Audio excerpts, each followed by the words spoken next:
Hello everyone, मैं अंकुर ओबेले आप सभी का स्वागत करता हूं आपके अपने चैनल मैग्नेट ब्रेन्स हिंदी पर। मैग्नेट ब्रेन्स हिंदी एक ऐसा प्लेटफॉर्म है जो हिंदी माध्यम की कक्षा 7वीं से लेकर कक्षा 12वीं तक का संपूर्ण पाठ्यक्रम बिल्कुल निःशुल्क में उपलब्ध करा रहा है।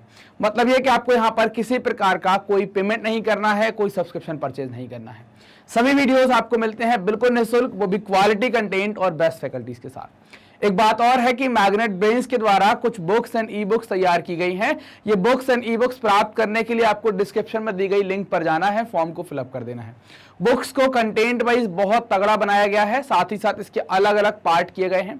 जैसे मैप आधारित मतलब मानचित्र आधारित प्रश्न अलग है, पिछले वर्षों में आए हुए प्रश्नों का सेक्शन अलग बनाया गया है, मोस्ट इंपॉर्टेंट का सेक्शन अलग है, थ्योरी का अलग है, ऐसे कई सारे भाग किए गए ताकि आप आसानी से पढ़ सकें। और एक ही बुक में, मान लीजिए आपने सामाजिक विज्ञान की बुक खोली है तो उसमें आपने कोई एक चैप्टर पढ़ रहे हैं या राजनीति विज्ञान की किताब पढ़ रहे हैं तो आपको सारी चीजें एक ही पुस्तक के अंदर मिल जाए। कुछ इस तरीके से बुक्स को तैयार किया गया है। बात करते हैं कि हम आज के टॉपिक में क्या पढ़ेंगे, तो हमारा आज का टॉपिक होगा श्रीलंका में बहुसंख्यकवाद। पहले हमें बहुसंख्यकवाद को समझना होगा, श्रीलंका को जानना होगा, फिर पहले हमें बहुसंख्यक समझना होगा, फिर बाद हम उसमें लगाएंगे, उसको समझेंगे।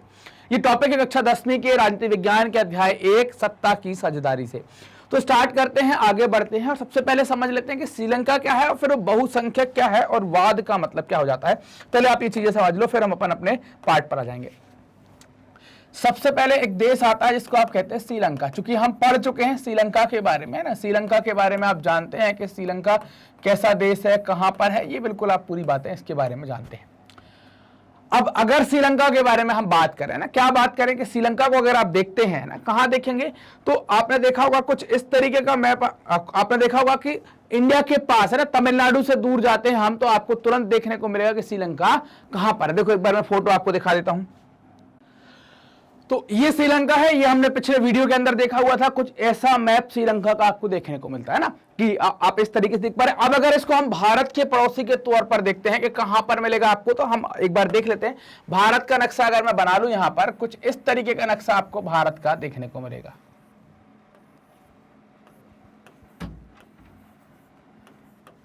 ये हमारा भारत है, इंडिया है, और इसके पास में यहां पर आप जिसको आप पंबन द्वीप कहते हैं, यहीं से आपको क्या होगा, वो श्रीलंका कुछ ऐसा देखने को मिलेगा ना।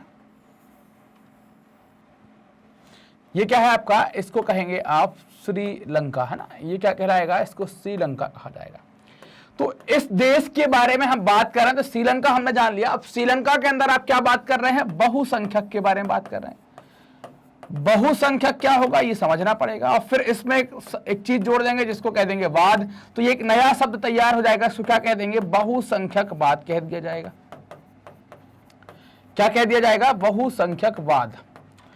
वाद का मतलब हमने जब हम पढ़ रहे थे कुछ वीडियोस में, अगर आपने देखे होंगे तो आपको याद होगा, वाद का मतलब जब हम विचारधारा की बात करने लगते हैं तो उसमें वाद शब्द ऐड हो जाता है ना। ये रफ कर देता हूं मैं, उसमें क्या होता है, वाद शब्द ऐड हो जाता है। और अगर आप देखें बहुसंख्यक का मतलब क्या है, तो बहुसंख्यक का मतलब आप समझेंगे जिनकी संख्या ज्यादा है। क्या समझेंगे, जिनकी संख्या ज्यादा है।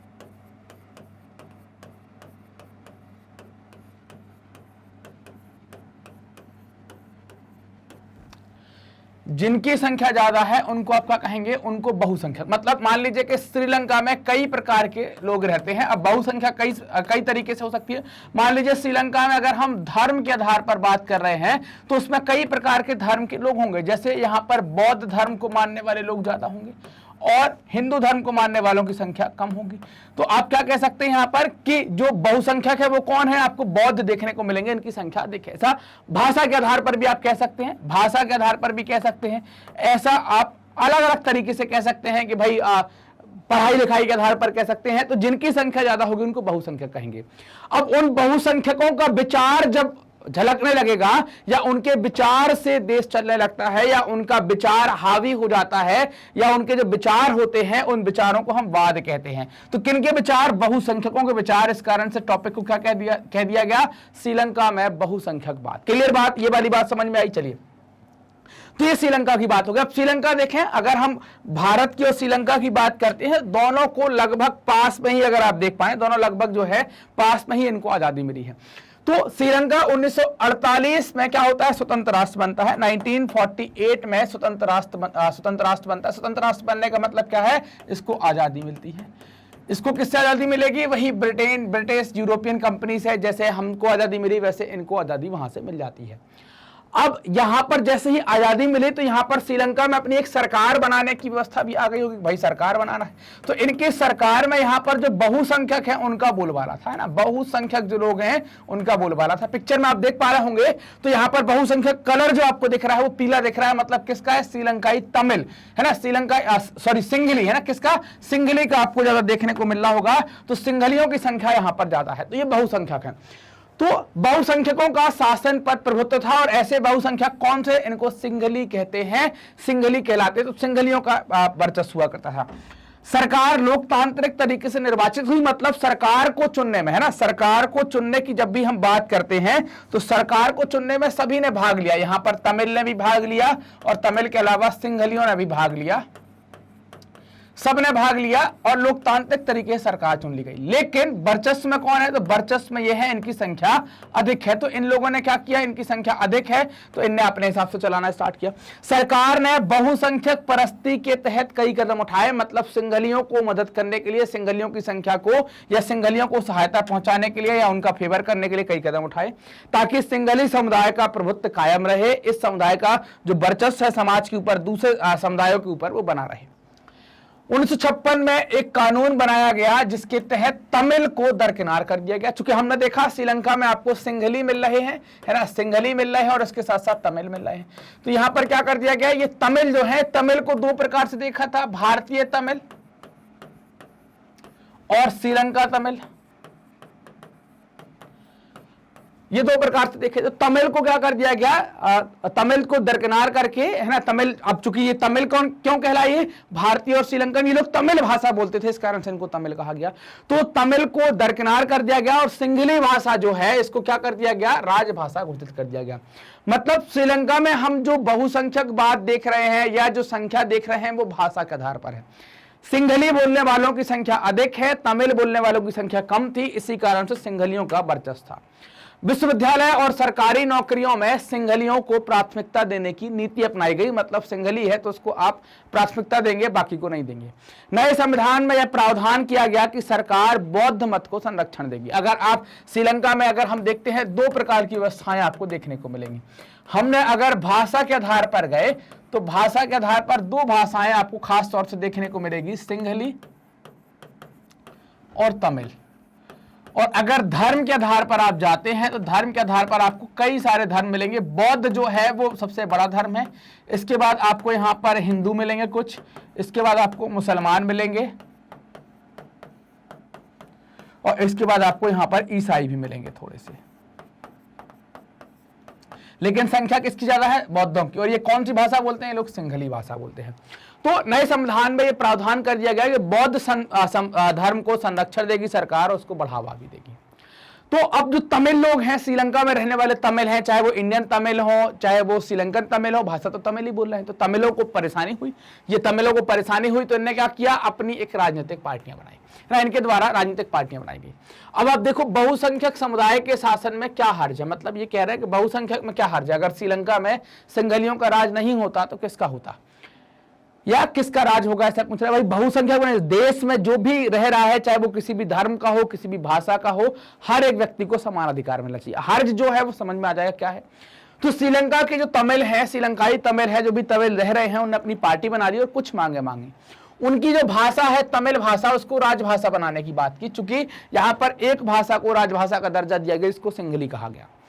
उन्होंने कहा क्षेत्रीय स्वायत्तता हासिल करना इनका एक प्रमुख लक्ष्य है कि ताकि हमारे क्षेत्रों में कोई ज्यादा घुसपैठ ना की जाए। शिक्षा और रोजगार में समान अवसर की बात करी, क्योंकि हमने देखा शिक्षा और रोजगार इन दोनों बातों के अंदर सिंघलियों को प्राथमिकता देने की बात कही गई। लेकिन तमिलों की आबादी वाले इलाके की स्वायत्तता की उनकी मांगों को लगातार नकारा गया, है ना। तमिल जो है, तमिलों की जो आबादी है, आबादी वाले इलाके, जैसे कहां पर है आबादी वाले इलाके, अगर आप देखें तो ये तमिलों की आबादी वाले इलाके हैं, है ना। कौन कौन से, आप ये लाल कलर वाला देख पा रहे होंगे, ये तमिलों की इलाके, मतलब ये वाला जो इलाका है ये तमिलों की इलाका है। तो ये तमिल हैं और इनके इलाके में क्या बोला गया कि भाई इनको स्वायत्तता देने की बात की गई कि भाई हम स्वायत्तता लेंगे। 1980 के दशक तक उत्तर पूर्वी श्रीलंका में स्वतंत्र तमिल एलम सरकार बनाने की मांग को लेकर अनेक राजनीतिक संगठन बने, है ना, कई सारे राजनीतिक संगठन बनते हैं ताकि हम उत्तर पूर्व मतलब कौन सा इलाका आ गया, अगर आप बात करें, है ना, अगर हम देखें यहां पर तो ये वाला उत्तर पूर्व, ये उत्तर हो गया, ये पूर्व हो गया। तो इस वाले इलाके में कई सारी जगह ऐसे संगठन बने और जिनने अपनी स्वतंत्रता की बात की। यहीं पर एक इलाका आप जाफना देखेंगे, आप एक पिक्चर देख सकते हैं, मद्रास कैफे, कुछ आपको समझ में आ सकती है। तो इसमें मद्रास कैफे के अंदर आपको बताया गया है तमिल का और थोड़ा सा विवाद बताया गया है। पिक्चर तो पिक्चर एंटरटेनमेंट के मतलब से बनाते हैं। तो ये मांगे रखे ने और 80 के दशक तक उत्तर पूर्वी श्रीलंका में स्वतंत्र तमिल एलम मतलब सरकार होता है, सरकार बनाने की मांग को लेकर अनेक राजनीतिक संगठन बने। श्रीलंका में दो समुदायों के बीच पारस्परिक अविश्वास ने बड़े टकराव का रूप ले लिया। दो समुदायों के बीच में किसमें हो गया, एक तो हो गया सिंघली बोलने वाले लोगों के बीच में और दूसरा किसके बीच में हो गया, तमिल बोलने वालों के बीच में। इनके बीच में लड़ाई चालू हो गई, इनको सरकार समर्थन करती है, इनको सरकार समर्थन देती है और इनको कोई समर्थन नहीं देती। तो इनने क्या किए, अपने संगठन कुछ बना लिए, अपने राजनीतिक संगठन बना लिए, अपनी सेना तैयार कर ली। तो मतलब टकराव हुए और ये टकराव का परिणाम क्या हुआ, गृह युद्ध में परिवर्तित हो गया। क्या होता है गृह युद्ध, किसी भी मुल्क में सरकार विरोधी समूहों की हिंसक लड़ाई ऐसा रूप ले ले कि वह युद्ध सा लगे तो उसे गृह युद्ध कहते हैं। सरकार विरोधी कौन हो गए, तो सरकार विरोधी आप कहेंगे तमिल हो गए। क्यों हो गए, क्योंकि इनकी कुछ मांगे थी, इनको समानता नहीं दी जा रही थी, इनके धर्मों को ऐसे ही मतलब बौद्ध धर्म को प्राथमिकता दी गई, इनको नहीं दी गई, इनकी भाषा को प्राथमिकता नहीं दी गई, इनका शोषण हो रहा था। इस कारण से ये लोग संगठित हो गए, संगठित होकर ने कई संगठन बना लिए और सरकार समर्थित या सरकार का जो सपोर्ट करने वाला वर्ग है या सरकार जिसका सपोर्ट करती है उस वर्ग के खिलाफ इन्हें लड़ाई जारी कर दी और कुछ स्थिति ऐसी बन गई।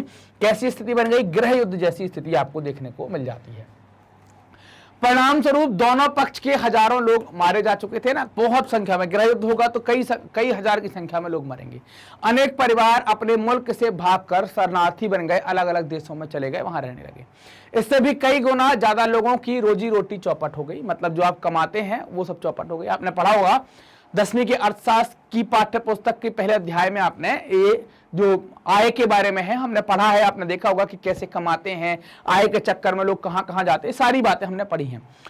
हमारे क्षेत्र के देशों में आर्थिक विकास, शिक्षा और स्वास्थ्य के मामले में श्रीलंका का रिकॉर्ड अच्छा है, ये भी हमने पढ़ा है। पर वहां गृह युद्ध से मुल्क के सामाजिक, सांस्कृतिक और आर्थिक जीवन में काफी परेशानियां पैदा हुई और बहुत दिक्कतें आ गई। 2009 में जाकर इस गृह युद्ध का अंत होता है। तो हमने यहाँ पर श्रीलंका का जो बहुसंख्यकवाद है उसको यहाँ पर कंप्लीट किया, कैसे श्रीलंका में बहुसंख्या वाले जो लोग हैं वो हावी रहे, कैसे सरकार ने उनका समर्थन दिया, इस बात से कैसे उन दोनों ग्रुपों में टकराव हुआ और देश के अंदर गृह युद्ध हो गया। गृह युद्ध लोगों की जान तो लेता ही है, साथ साथ रोजगार, आय, शिक्षा, संस्कृति सब पर नुकसान पड़ता है। बाद में जाकर 2009 में यह गृह युद्ध समाप्त होता है। तो बहुसंख्यकवाद को हमने यहां पर समझा कि बहुसंख्यकवाद कहीं भी अच्छा नहीं है। इस बात को या अगर इस प्रकार की विचारधारा आती है कहीं किसी सरकार के मन में तो उसको दबाना चाहिए, उसको नेग्लेक्ट करना चाहिए ताकि देश के अंदर ऐसी स्थिति ना बने जैसी श्रीलंका के अंदर बनी। मैग्नेट ब्रेन्स अपनी हाई क्वालिटी एजुकेशन के लिए साथ ही साथ मुफ्त शिक्षा के लिए जाना जाता है। मतलब आपको यहाँ पर कोई भी वीडियो देखने के लिए 1 रुपए तो ज्यादा कह दिया, 1 पैसे का भी पेमेंट आपको नहीं करना है। हम कौन से कोर्स ऑफर करते हैं, तो ये हमारे द्वारा ऑफर किए जा रहे कोर्स हैं जो बिल्कुल फ्री हैं, आपको 1 भी रुपए का पेमेंट नहीं करना है।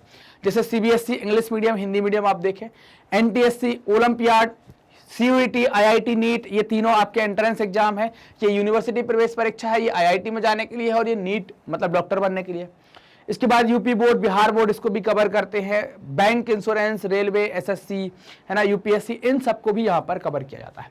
क्लियर बात। तो ये सब हमारे द्वारा मतलब मैग्नेट ब्रेन्स के द्वारा बिल्कुल निःशुल्क में कवर कराए जा रहे हैं। इनके वीडियो कहां देख पाएंगे, तो वीडियो आप YouTube के ऊपर ऑफिशियल वेबसाइट www.magnetbrains.com पर और हमारे प्ले स्टोर से डाउनलोड किए, प्ले स्टोर पर जाकर आप हमारा एप्लीकेशन डाउनलोड कर सकते हैं, तो हमारे एप्लीकेशन पर। इसके अलावा मैग्नेट ब्रेन्स आपको बुक्स एंड ई बुक्स भी ऑफर कर रहा है। इन बुक्स एंड ई बुक्स को आप डिस्क्रिप्शन में दी गई लिंक से डाउनलोड कर सकते हैं। मतलब डिस्क्रिप्शन में दी गई लिंक पर क्लिक करेंगे तो फॉर्म ओपन होगा, उस फॉर्म को फिलअप कर दीजिए, आप बुक के लिए पात्र हो जाएंगे। आप हमसे जुड़ सकते हैं YouTube, Facebook, Insta, Twitter, Telegram के माध्यम से। सर्च करेंगे मैग्नेट ब्रेन्स तो हमें वहां पर पाएंगे। ये वीडियो आप देख रहे हैं मैग्नेट ब्रेन्स के Hindi channel magnet brains Hindi पर, तो वीडियो को लाइक कीजिए, चैनल को सब्सक्राइब कीजिए और अपने दोस्तों के साथ खूब शेयर कीजिए, चैनल भी और वीडियो भी। कमेंट सेक्शन में अपने डाउट पूछिए और ये भी बताइए कि आपको वीडियो कैसे लग रहे हैं।